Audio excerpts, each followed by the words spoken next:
I'm talking about the Blood Domain Cleric from the Tal'Dorei Reborn Critical Role book, today on Flutes Loot. I have an article accompanying this video where I've gone through and rated and analyzed all of Tal'Dorei Reborn's subclasses, so you can go check them all out there by using the link in the description, and that will include the analysis of the Blood Cleric. The Blood Domain is described as one of an order of clerics who go against undead creatures and those that pervert death, like vampires, so they use blood magic against vampires. Pretty interesting. First up, we've got the Domain spells. Blood Cleric gets False Life and Sleep at level 1, Hold Person and Ray of Enfeeblement at level 3, Haste and Slow at level 5, Blight and Stone Skin at level 7, Dominate Person and Hold Monster at level 9. So anything that's like a hold or a dominate ability, you can treat this as like blood bending from Avatar: The Last Airbender, where waterbenders could learn to bend blood inside people's bodies and move them around like puppets. False Life, I would consider it like your ability to move your blood around your body and not be wounded or bleed out as much as a normal person would. Sleep could be a rush of blood to someone's head so they get dizzy and then they fall over asleep. Haste is a rush of blood and adrenaline. Slow is a lack of it. Stone Skin can be like you've limited how much blood is in different parts of your body, so it's like you have different limbs suddenly being like a sandbag or almost like a golem. At level 1, you gain proficiency with martial weapons, and you get a Bloodletting Focus feature. When you cast a damage-dealing spell of first level or higher, whose duration is instantaneous, any creature with blood that takes damage from the spell takes extra necrotic damage equal to 2 plus the spell's level. I'm glad they threw in that instantaneous part of the description to make it clear what this is supposed to apply to. So spells like Inflict Wounds, it works well with by boosting the damage of it. Keep in mind that it says any creature with blood takes the extra damage, so you can't just use it on anything, you have to be selective. At level 2, you get Channel Divinity Crimson Bond. You can form a supernatural bond with a creature you can see, or with a creature for which you possess a blood sample. The bond lasts for 1 hour, or until your concentration is broken, so you have to concentrate on it. You can use an action to learn the target of your bond's approximate distance and direction from you, as well as its current hit points and any conditions affecting it, as long as the target is within 10 miles of you. Alternatively, you can use your action to attempt to connect with the target's senses. You take 2d6 necrotic damage, and the target makes a con save against your spell save DC. On success, the bond ends. On a failure, you can choose to either see or hear through the target's senses for a number of minutes equal to your wisdom modifier. During this time, you are blinded or deafened respectively with your own senses. When the connection ends, the bond is lost. Regardless of the outcome, the target feels a wave of unease pass over it when it makes this save. I love that last sentence because many effects like this don't describe what an effect actually makes someone feel or perceive if they're making the saving throw. So whether they fail or not, they have a feeling of unease, but they don't perceive that they made a saving throw. So you can keep tabs on someone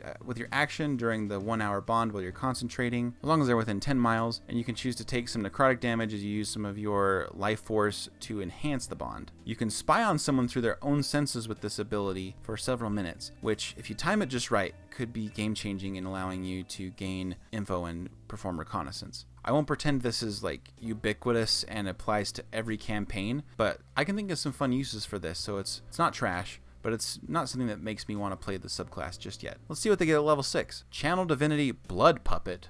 Ooh. You can use your Channel Divinity to briefly control a creature's actions, whether that creature is living or dead. As an action, you target a large or smaller creature or corpse within 60 feet of you that has blood. A creature you target must succeed on a wisdom saving throw against your spell save DC or become charmed by you. An unconscious creature automatically fails its saving throw and isn't incapacitated while you control its actions. A corpse targeted by this effect gains a semblance of life that you control. On the affected creature or animated corpse's turn, you can command it, with no action required by you, to move up to half its speed and use its action to do one of the following: interact with an object, make a single attack, or do nothing.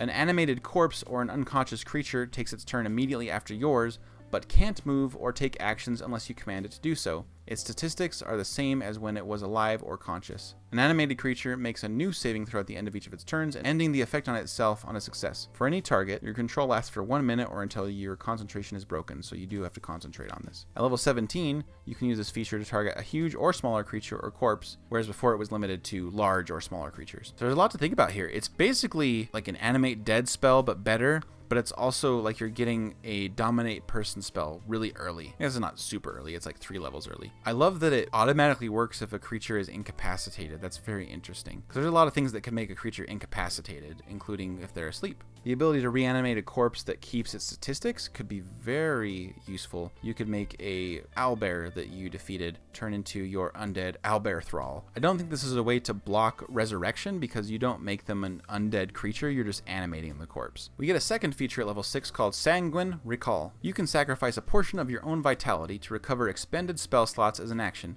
The spell slots can have a combined level equal to or less than half your cleric level rounded up, and none of the slots can be 6th level or higher.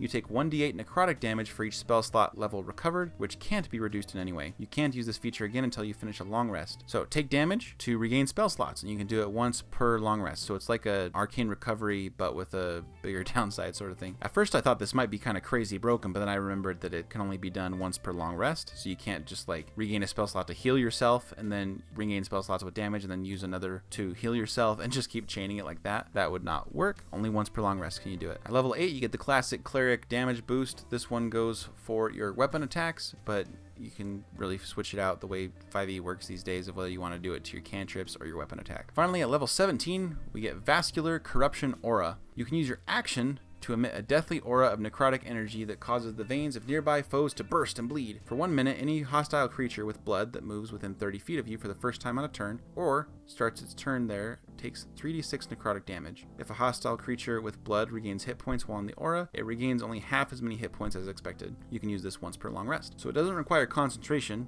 Maybe we could stack it with Spirit Guardians, do necrotic damage with that. It would be an extra 3d6 necrotic damage, and healing would be less effective to enemies in the area. I honestly think this is pretty underwhelming for a 17th level feature, but it's okay. So that's the Blood Domain Cleric. I give it a 4 out of 5 rating. Is there any possibility that I missed for this subclass? Have you played one? And check out my other videos about the Tal'Dorei Reborn subclasses, and check out the article where you can see my ratings and analyses of all of them. I'll see you in the next video since you probably subscribed. I didn't have to use my blood puppet effect to make you do that, hopefully. And I'll see you in the next video. Have a good adventure this weekend.